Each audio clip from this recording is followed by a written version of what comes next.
She is the original tiger mother. Those are not the tiger mom rules. And she's brought along her tiger clan. He said to me, never ever disgrace me like that again. Amy, your mother is much smarter than you. Listen to different voices from the audience. How much is enough? How much achievement is enough? Well, I don't even think you're a tiger. Again, I'm not a parenting expert. Coming up next, watch countermeasures take on the tiger mother in person.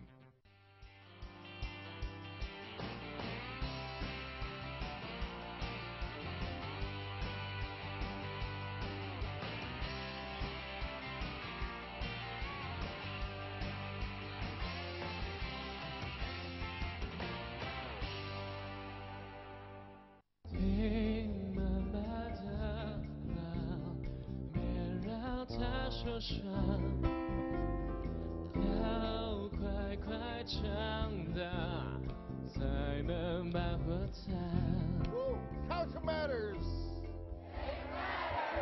The guest in our studio today is so famous and a little bit controversial too. Controversial? Controversial. We like that. Well, let's check with our commentator first. Well, we have, of course, the one and only Heidi Dugan, the presenter and host of You're the Chef. Our next guest is a professor from Shanghai Jiaotong University, and she got her doctorate degree from Harvard University. Dr. Xiao, welcome back to the show. Have you guys ever heard of Battle Hymn of Tiger Mom? I just heard it recently. I'll be honest, I haven't read it, but I have read a lot about it. How about you, Dr. Xiao? Do you agree with her? I have to say, the first time when I heard that, I'm like, not one of those moms again, please. But after actually reading the book, I feel like I have a slightly different reaction towards it. Let's check with our audience. See how do they feel about those strict rules. Do you guys agree or disagree with the tiger mother parenting approach? If you agree, put up the blue paddle. And if you disagree, the red paddle. And everyone has to put up a paddle. No so-so, you know, like this is yes black or and no. white thing. That's Please. right. Yeah. All right, ready? Let's see the paddle results. Oh, a lot of red, some blue. Maybe a little more red than blue. What do you think? Yeah, a little bit more red. Yeah, but kind of a mix. That's really interesting. To better understand who Tiger Mom is, let's first take a look of the following clips. No TV, no computer games, no sleepovers, no grade less than an A. For their controversial book introducing her particularly demanding style of parenting, Tiger Mom Amy Chua has aroused great concern among both Chinese and Westerners. She even recently became the cover star of Time magazine. Some people call this Yale law professor a monster, while others feel fear. Who is the mystery guest we're inviting today? Today, we'll take you to the heart of the debate on Culture Matters. Okay, ladies and gentlemen, it is my greatest honor to give you Tiger Mom and Tiger Mom Amy Chua and her daughter, Sophia. Let's welcome them. Come on, join us.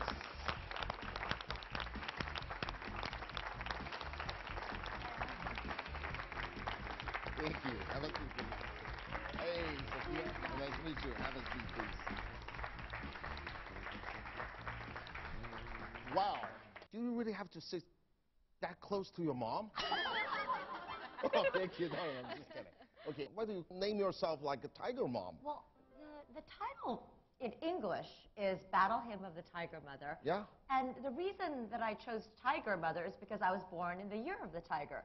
And one of the funny things about this book is what I intended it to be is nothing like the way it's been received. So, first of all, it's a memoir. You know, it's about my own family's journey, and those are not the Tiger Mom rules. What do you mean by I'll not? come back to that. They are, well, to be fair, I mean, they're in the opening of my book, but they're sort of making fun of myself. We got it. We got it from a book. They're more like guidelines. You know, we bend the rules. But they're also a lot. so, you know, in English, they're so over the top. I have so many emails from people saying I was on the floor laughing. Like, you can only play the piano or the violin. You can't complain about this. You have to be the #1 student. You can't go to the restroom unless you finish your piano lesson. Oh yeah, like that's a different story. I'll get to that one. Okay. It was supposed to be very it's actually a self-parody. The book is a self-parody. So Battle Hymn of the Tiger Mother, in the United States, it refers to Battle Hymn of the Republic, which is actually, it's not War March of the Tiger Mother. Okay. Battle Hymn is a little sad. I think today in the studio, Sophia is, to me, is much more important than you are.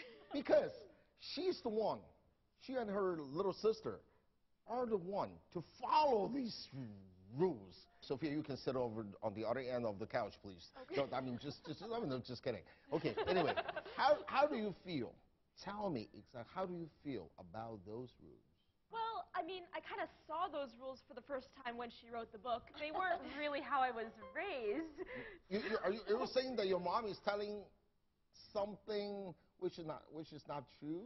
I wouldn't call it so much a lie as an attempt at humor that maybe wasn't translated so well into other languages.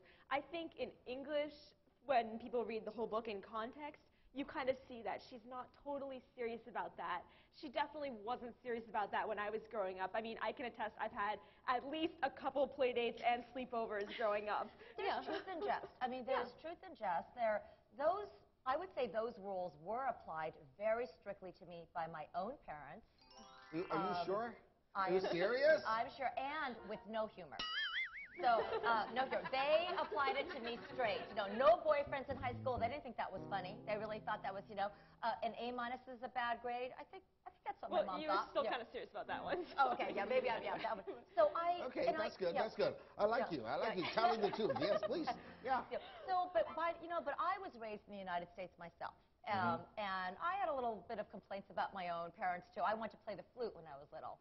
But my dad, didn't want me to play the flute. And it is interesting to me that lots and lots of Chinese immigrants want their kids to play the violin or the piano. So it's a little bit poking fun. And it's definitely a bit of a self-parody. Because when I started my parenting, I have to say, I did kind of want to follow those rules. You know what? I did. That's my question, too. Yeah. I'm a parent, too. Okay. I think you probably do like piano. You like violins. I like hard instruments. How can you force your daughter, how can you force your kids to learn something, I mean, that you like? What if they don't like it? Let's check with Heidi. You have 2 kids, right? Yeah. Did you force them to learn martial arts? No, I didn't. Let me tell you, she's married to a martial art master. I did also Kung Fu since I was young, and my father and my mother used to force me to do Kung Fu. And every Wednesday and Friday, I used to cry that I had to go. But I did appreciate it. I did. I look back now and think that I did get forced in to do it. And I do believe that there has to be some sort of discipline. My daughter does it because she loves it. What about you, Dr. Xiao? Have you ever forced to learn piano or any other kind of instrument? I learned the piano for about 8 years, and then my mother set the rule from the very beginning that you start at the age of 3 or 4, and then the moment you finish elementary school, it is up to your choice. If you want to continue, you go ahead. If you don't, that's okay. It was actually very similar. While I was younger, a lot of it was kind of imposed on me. But then at around 13, my mom kind of gave me the choice, and she said, I don't want to keep forcing you to do this if it's not making you happy, but it was. I do love playing the piano, so it's the same as your daughter who loves Kung Fu. I do it because I love it as well. Amy mentioned something like you were taught, you were educated under the similar rules and regulations, okay? So what was your feeling when you were young? My parents were so much stricter than I was, because my husband is actually Jewish American. Tell us the story, please. Oh. I mean, even tougher than you are now? Oh, I don't even come close, because they were 2 Chinese immigrants, and they actually came from out of the Second World War. They eloped to MIT. They arrived in the United States in 1960, not knowing anybody. So, on this sleepover point, I remember I wanted to go have a slumber party. And by the way, sleepovers are kind of new, how common they are now. It wasn't like every weekend or twice a week. I know. Just like a pajama party or something like that. Exactly. Yes. I went to pajamas. But I remember I asked my mom, or, could I go to the sleepover? And I still remember my mother said, wait, what? But we have a bed here in our house for you. Why do you need to go to someone else's house to sleep? And why? Who are these people? And so that was the mentality. They were sort of strangers in a foreign land. They didn't really know the society very well. It was a very family values. We do things together. We don't just send kids out to other people's houses to sleep. But that I can understand. But don't ever forget that you were born and raised there. You know the society so well. Yeah. You know exactly what a sleepover is. Yeah. You know what a pajama party is. So why are you still I mean. Well, maybe because I knew what a pajama party. Some of this. No. Oh, I didn't know that. Come on. I did feel just like Sophia. There were times when I was young when I thought, why do I have such mean parents? Why do I, and of course, why can't I go to these parties? And why do I have to hide these things from my parents? Which is why I was actually a little bit more liberal socially. But the thing is, in my family, and I've learned through this controversy, not every family, but in my family, this worked. Because today, my parents, it's not just that I'm grateful to them, because, I actually love my life. I love my job. I have lots of options. But we're good friends. Like, we voluntarily vacation together, which I can tell you is not the case with a lot of other families. And I just kind of admire them. And it's because I felt like, wow, it's because of my parents' guidance and sort of pushing me and not just letting me do whatever, that I basically have a life that I love. That's why I wanted to apply the same rules to my two kids. Okay. And I couldn't do it. I mean, it just couldn't do it. Okay. Amy kept mentioning her father, her parents. Well, ladies and gentlemen, Mr. and Mrs. Chua, it's in our studio, okay? Actually, let me check with them. Can I have the microphone, please? Welcome to the show, Leon. Thank you very much. Welcome to the show, Madame. Thank you. You trained her or educated her under these rules. Why? I don't remember. That's the best answer that I ever got. I mean, that's good. That's good. Hey, see, Amy, your mother is much smarter than you are. She forgot about it, and you put it down on a book. Come on. Okay. So what about you, Leon? What kind of a family value? What kind of a value you're gonna employ to this beautiful lady there when she was young? Everything that Amy just described is factual. Oh, really? Why? Because I believe in it. You believe in it. Good. Thank you. I love your parents. I mean, they're lovely. I mean, they really know what to say and what not to say. My dad is actually. People who actually read the book, it's like, I feel like it's been hijacked for me. The book actually celebrates rebellion, and I read article after article, the rules. It celebrates rebellion. And early on in the book, it's like the third chapter, I reveal that a lot of the rules I disobeyed. My dad said I had to go to college at home and live at home. And I forged a signature and applied to the one school I'd heard of, which was on the other side of the country, and I got in. And I announced it to him. You just want to escape from them. Yeah, in a way, I needed more freedom. And then, of course, Lulu, my daughter, is a big rebel, but actually Sophia's more rebellious inside, too. And they just say that good kids are the ones who disobey the rules but don't get caught. Yeah, that's what she says, yeah. Oh, okay. Yeah. But importantly, at the very end of my book, I reveal that my father is the biggest rebel of all. He left his own family, he left Asia, he eloped with my mother to MIT. So the book is so much more textured, and it never comes out. At the end, I say, you know what? When this method works, there's nothing like it. But it doesn't always work. So and Sorry, I mean, that's one of the big things. My biggest problem is the tiger mum issue. In China, my daughter goes to a Chinese school, and the kids at preschool, from when they started at Ban, which is 2.5 years old. Yeah, Ban, right? Crazy that they're going to school at 2.5, preschool. And they are put into extracurricular activities every afternoon. I kid you not. One of her age of 3? 2.5. 2.5. Okay. Every single day, her best friend has 8 classes a week. English classes, Chinese chess, how to 讲故事,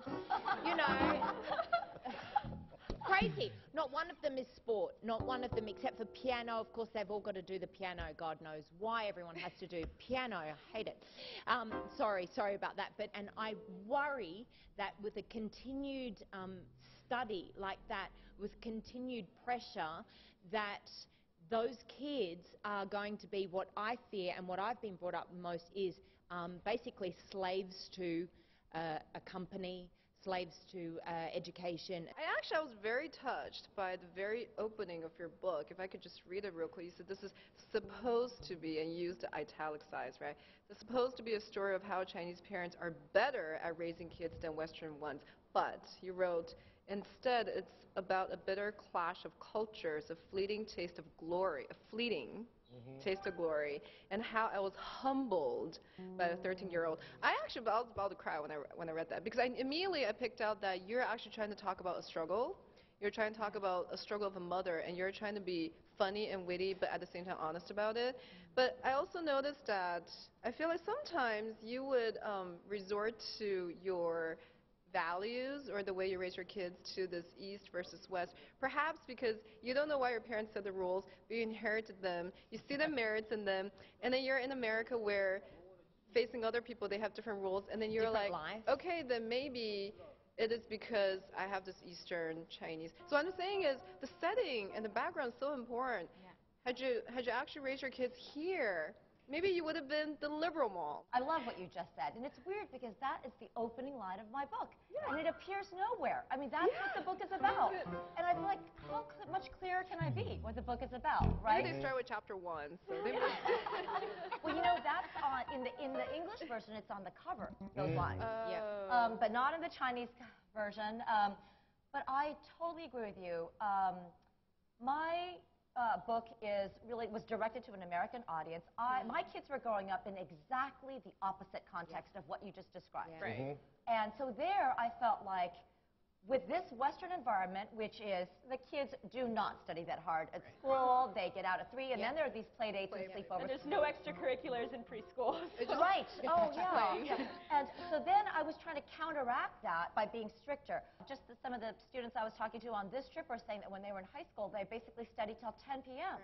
Or 12. Yeah, Yeah. 2.5-year-olds, Or 12. three-year-olds. That my daughter came home and they had to fill in a form because the teacher was demanding that 3-year-olds had to go to bed before 9:30. I'm like, 9:30? You're in bed at 8, you know. But most of the kids were being kept up till 10:30 doing extra. This is preschool. You know, and so I don't even think you're a tiger. Honestly, that's the question: is do you really think you're a tiger mum? Let's focus on that. We'll be right back after the break. Don't go away. How much is enough? How much achievement is enough? How did you feel then when she called you garbage? I actually regret that word. But that really just wasn't a defining moment in my life. My children are in this room, so I can't tell you what they were about.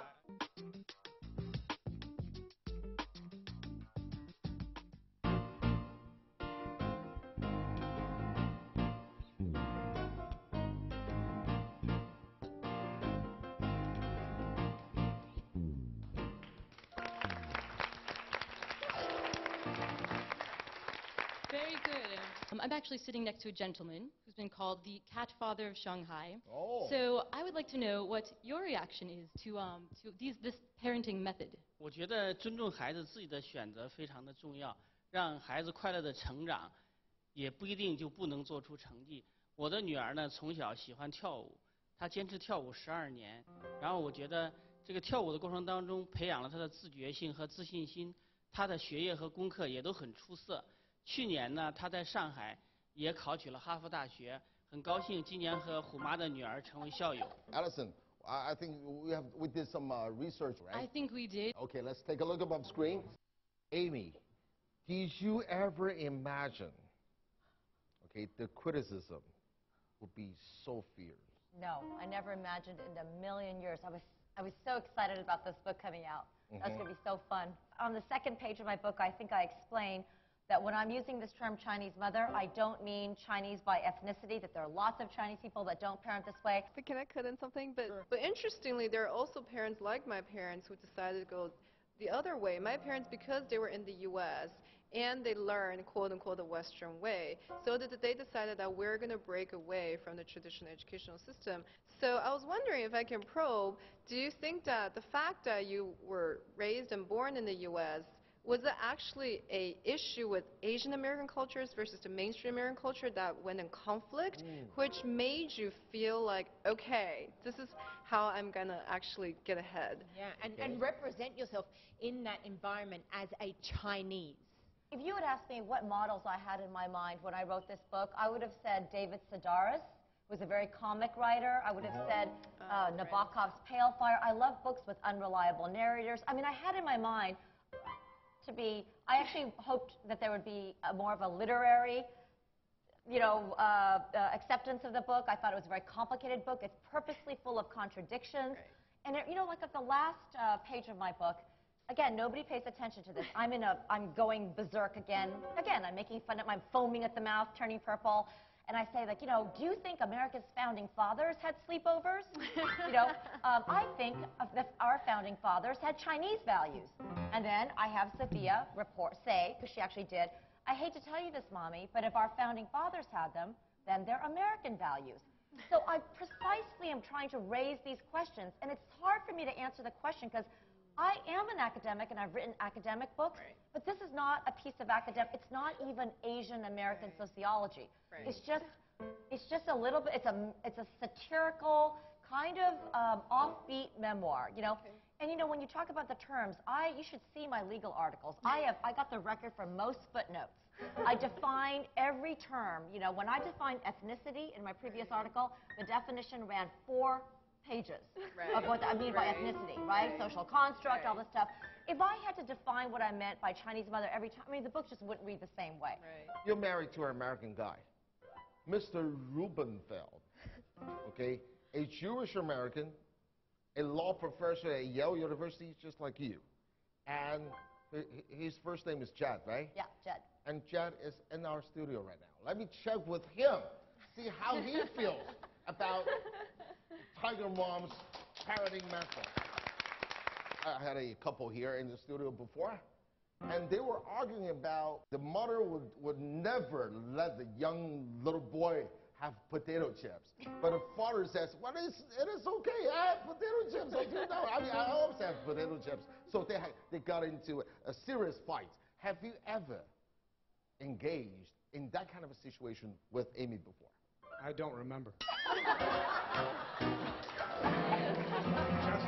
Just kidding. Sure, we disagreed sometimes, but first of all, never in front of the children. So the rule was that in front of the children, we would present a united front. Okay. So the fights were only behind closed doors, and so the children never knew what they were about. And I think my children are in this room, so I can't tell you what they were about. I'd like to, but I can't. Okay. But what you were just talking about before, I didn't think of the way we were raising our children as Chinese parenting. I never thought of it as East versus West. This business of the West having more permissive, more indulgent, more lax parenting is pretty recent. Mm-hmm. In fact, probably dating from around the 1960s. Mm-hmm. And if you go back before that, Western parenting just wasn't that different from what's being described as Chinese parenting or Asian parenting. I just mean the emphasis on hard work, respect, discipline, and so forth. And so I guess for me, I just thought we were parenting in a more traditional way. In the United States, things are different, and the background culture matters. And Thank you. Yeah, it matters, right?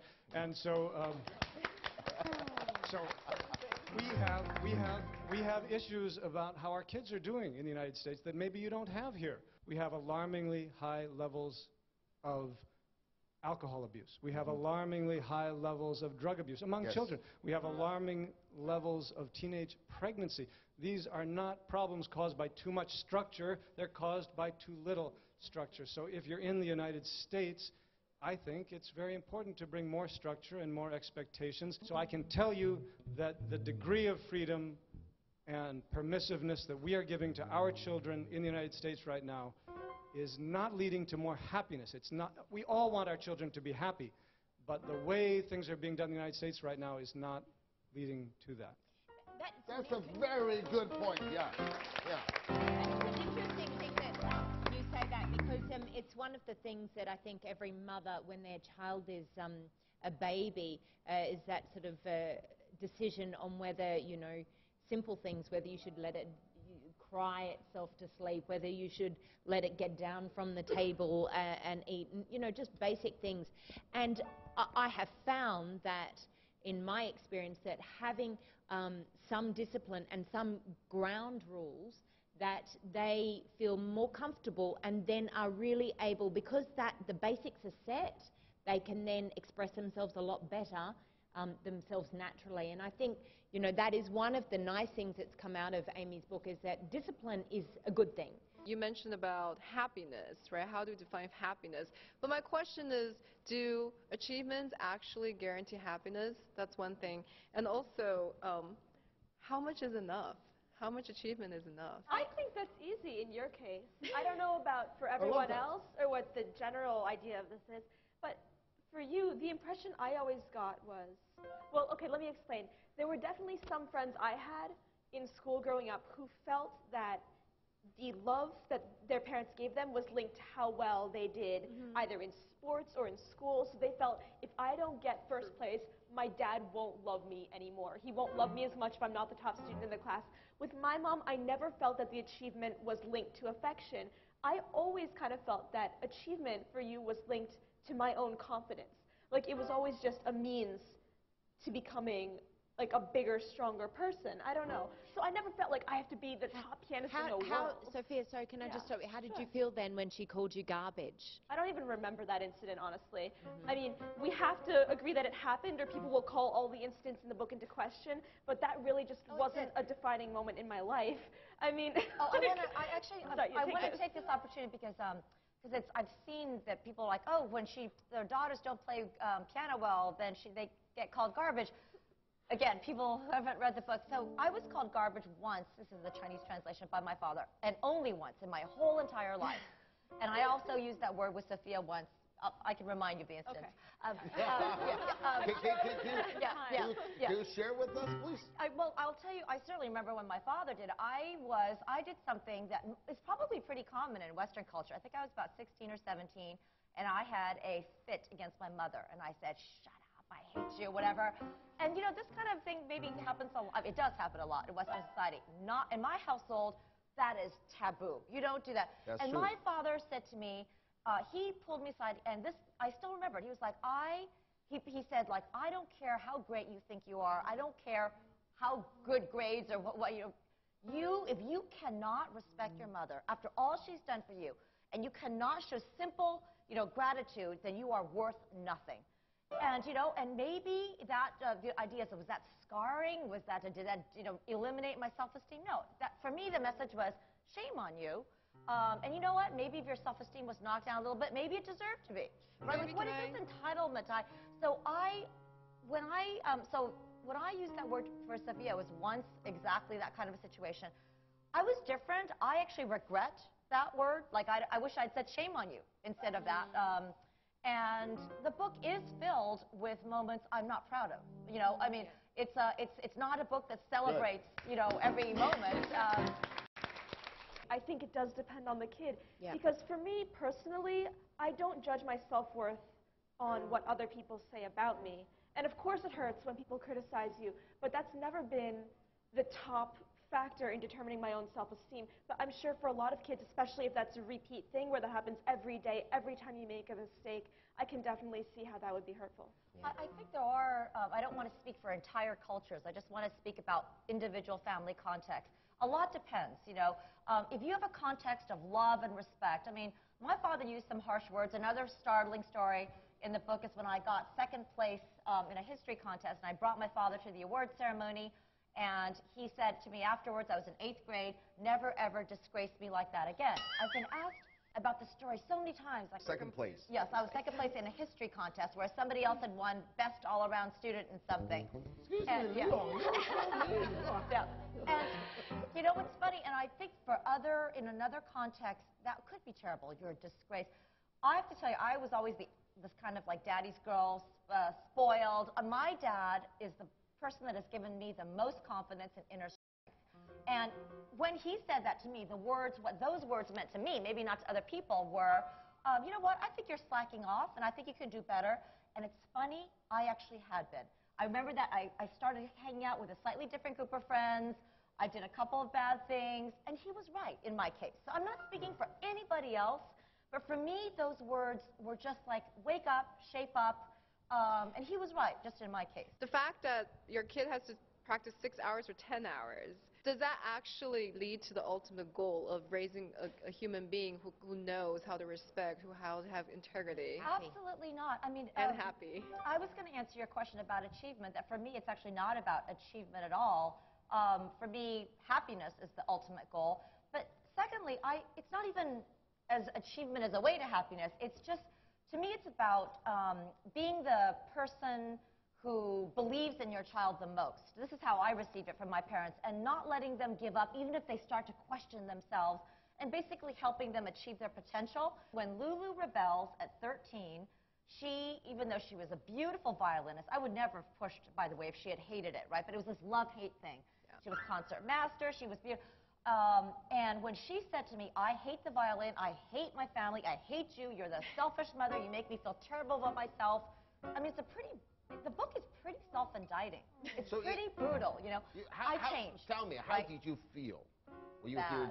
The climax of the book is a terrible scene in Red Square where it's a huge public fight, and again, it's something that hasn't come out. It's like, I am humbled, right? Because I thought, oh, I had all the answers, and here I have a daughter that is publicly saying all this stuff in front of everybody. And this is a true story. There's not a bit of exaggeration in it. A crazy, 46-year-old woman in sandals and weird clothes running to the end, and then there was nowhere else to go. There was guards with guns, So I had to turn around and walk back. And that's the day that I started writing my book, which is also in the book. It was actually the next day. And right after that, we renegotiated. I let Lulu drop her violin. So in a way, that's the whole point of the book. But now basically your family's involved in it. How do you feel about having your children, your family, literally, not by you, but by the media, being dragged into it, and you're basically having to pull them around? The act of writing the book actually brought my family back together. I showed every page to both daughters and my husband and my mother and father and my 3 sisters, and I think it kind of helped us all understand each other. The whole family. But then the next question is the one you're asking, which is how about publishing this thing? And that was funny because a friend of mine said the same thing. He said, look, I love this book, but I think you should not publish it until after Lulu graduates from high school. So I actually called the publisher because we had a little panic attack, and I said, stop, I might not want to do this for 4 more years, Because both my daughters, by the way, when I asked them, said, absolutely publish it. My friend's point, my daughters enthusiastically supported the book. My friend, though, said, but they're minors. They aren't adults. It's not, so you can't just assume that's consent. So I said, that's right. So I asked all my closest friends, and it's funny, I don't know if it's the right decision. You have to remember, none of us thought there would be this much attention. We thought it was just going to be a memoir, and a lot of memoirs never get read. But they said,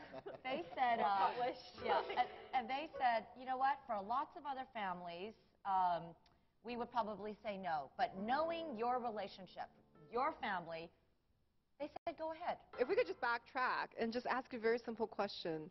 Why did you write this book in the beginning? When we talk about memoir, it could be a memory for yourself, or it could be a message that you want to send to the world or to the American audience. That would be great. Very important question. But I think it would take a little while for Amy to answer that. We'll be right back after the break. Thank you very much. In a way, the book is an apology.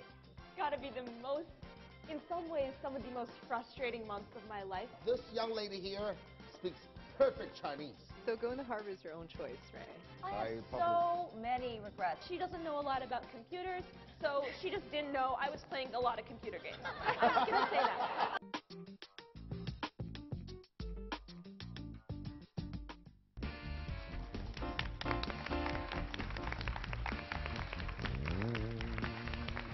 Welcome back to Culture Matters. Join us here in the studio, Amy Chua, the Tiger Mother from the United States, her lovely daughter Sophia, and of course, and their family members. Let's welcome Amy's family again. Welcome to the show. So, Professor Xiao, you mentioned that you had some students who did a research study or presentation on the Tiger Mother methods. Can you tell us a little bit more about that? Actually, it was our end of the year final projects, and I asked my students to choose something that has to do with culture, cross-cultural studies, or communication upon their own interest. And surprisingly, within one class of 20-something students, 2 group of students accidentally or coincidentally did a case studies on you guys. they pulled out the 10 golden lines and then some of the quotes from Wall Street journals, and everyone was outrageous. They was like, this is ridiculous. And I did a little bit show of hands, asking them, would you agree, would you disagree? I would say probably among 25 students, only 4 people show the hands if they agree with your philosophy. And then I asked him a question. I probed a little bit further. I asked him a question. Give me one word or one simple phrase that summarizes the essence of your parents' educational philosophy onto you. And I went around the room. Everybody gave me one word. I would think that nobody gave something that comes close to what your book is saying. You guys were misquoted in the past 6 months. Seriously. Did you ever get mad about it? It's got to be the most, in some ways, some of the most frustrating months of my life, because at first, we definitely had a policy which was, my parents wanted to protect me and Lulu.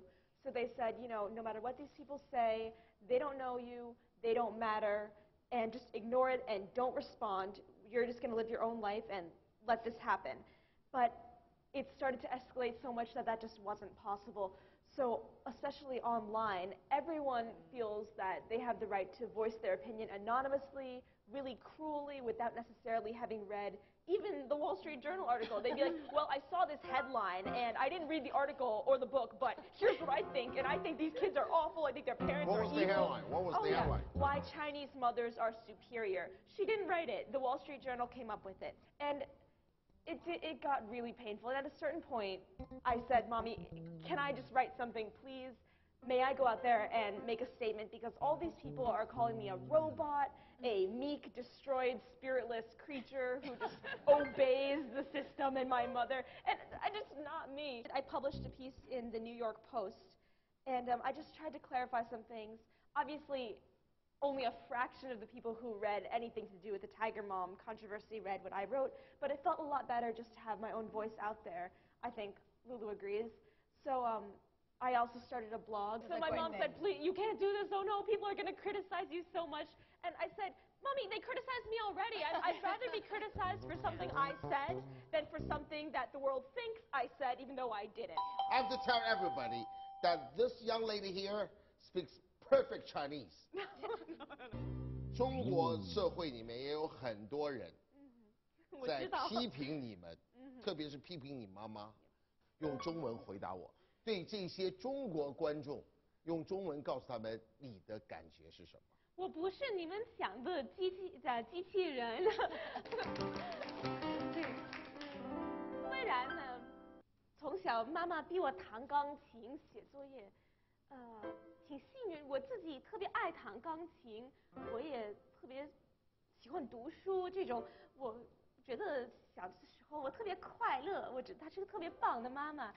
And can I ask a question? So Sophia, I'm curious.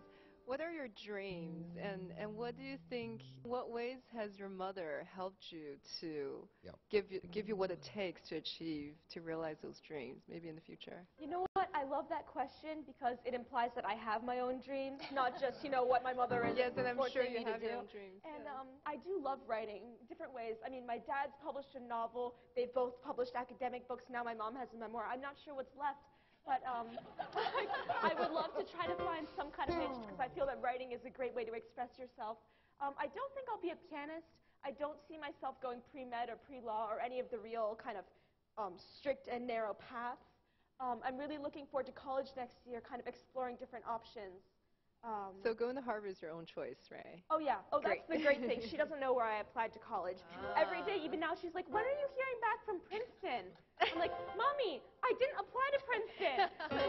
She had no idea what was going on. Do you believe that you had a happy childhood?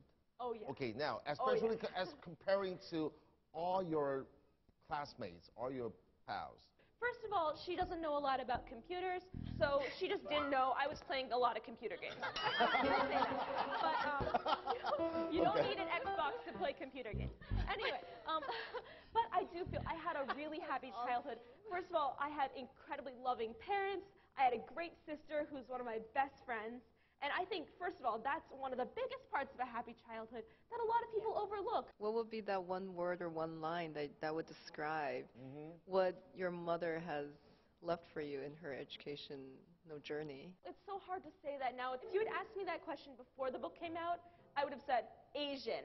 And that would be the word that I would use, and people would understand what I meant by that. I'd get some laughs. They'd think, okay, got it, you have a strict mother, you have a lot of rules you have to follow. But now I know that it's so hard to simplify. I don't know if I can say that. So I think what I would say strength. Okay. As the one word. You know, you're slightly older than your sister, and I think there's always in the family, there will always often be someone that will step out and take the hit sometimes for people. But have you done that for your sister, and do you feel that your sister is coping as well as you are? Right. I think my sister is probably the strongest person I know. And I think in many ways she's coping much better than I am, in fact. So, she doesn't step out as much, and she doesn't go on TV, she doesn't blog or have a Twitter. But in some ways it might be because she feels she doesn't need to. Whereas for me, I feel I have more to prove, I have more to explain, I feel more misunderstood. She is so strong, she says, you know what? I don't care if people misunderstand me. I know who I am, and I'm fine with that. I wonder, because of her, that you are able to do what you're doing now. You know, of course, your mum has been great support, but having her there has been very supportive to you. And different personalities are very important, but, you know, you are getting out there and expressing yourself. Would you have been able to do that if you didn't have a younger sister that is very, I feel, very strongly supporting you in what you're doing? I think that we each are handling this in our own way, and yeah, I am a little older, and especially because my role in the book is kind of the more typically obedient one, the one who follows the rules. I think it's probably more important for me to step out and say, like, she didn't crush my spirit, I promise I'm fine, whereas, you know, people don't really have that worry with Lulu so much. Right. So Actually, that's a great question. That brings up just something very interesting. I think one of the passages really, really touched me was the part when you said, the thing about Lulu and me is that we're at once incompatible and really close. We can have a great time, but also hurt each other deeply. And then there comes the part you said, we both tend to explode and then feel fine. And then, you know, my husband doesn't understand how 1 minute Lulu and I will be screaming death threats at each other, and the next minute we'll be lying in bed, Lulu's arms wrapped around me, talking about violins and reading and laughing together. And I wonder that kind of bonding would actually happen had it been a son or... Yeah, I don't know. I like that passage a lot, too. I only have 2 daughters, but I've had this question a lot because I also come from 4 sisters. You know, would I have done it differently? And is it even possible? Some people say that you can't even be this kind of a parent with a son. So, yeah, I don't know. I do think the birth order thing is interesting, too. If you had sons, they'd probably just be really, really good at sports and piano and violin. Let's be real. I love that. Okay, now, let me go back to the question left over, actually. Dr. Xiao asked the question before the break.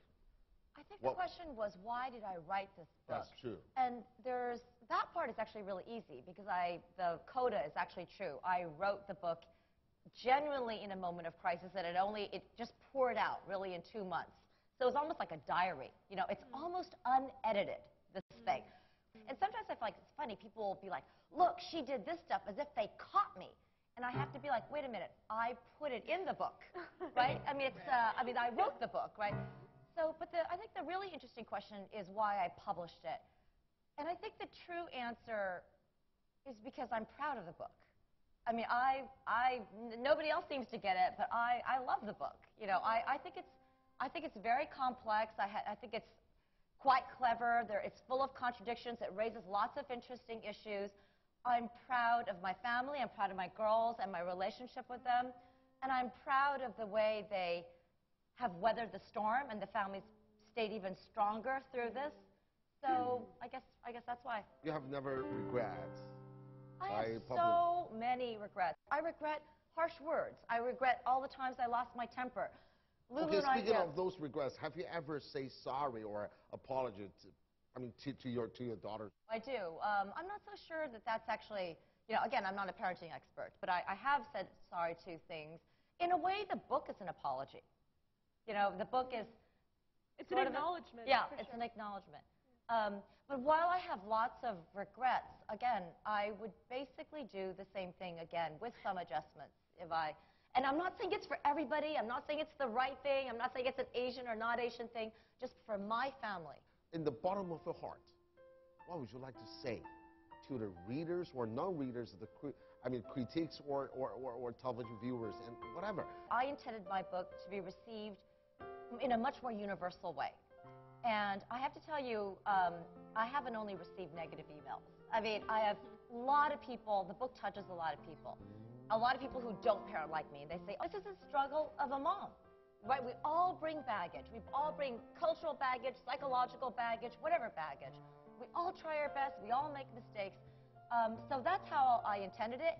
For me, it's a little bit surreal to watch even like the case studies. And I've asked to be on panels with psychiatric experts saying, do you want to defend your position? And I don't have a position. It's just a story of my life, you know. And then they'll say, are you backing down? And I'm like, how can I back down? It's my life.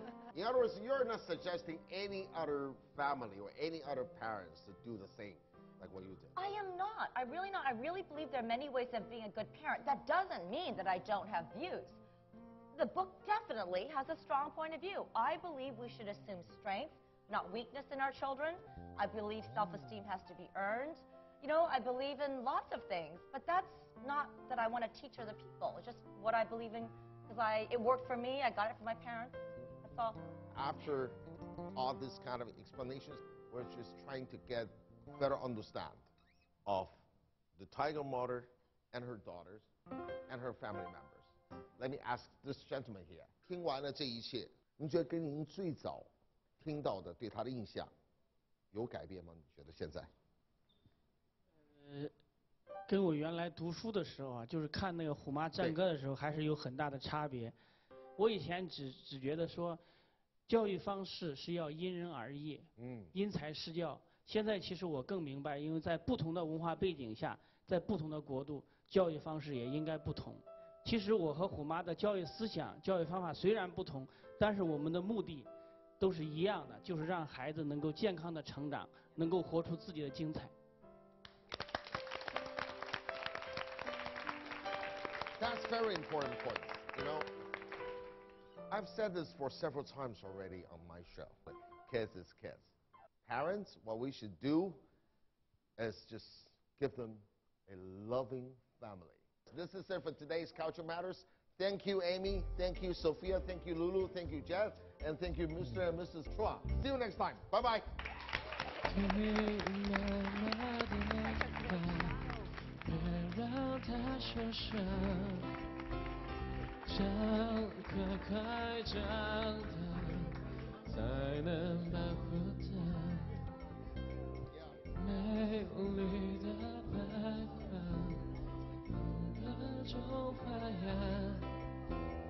Yeah.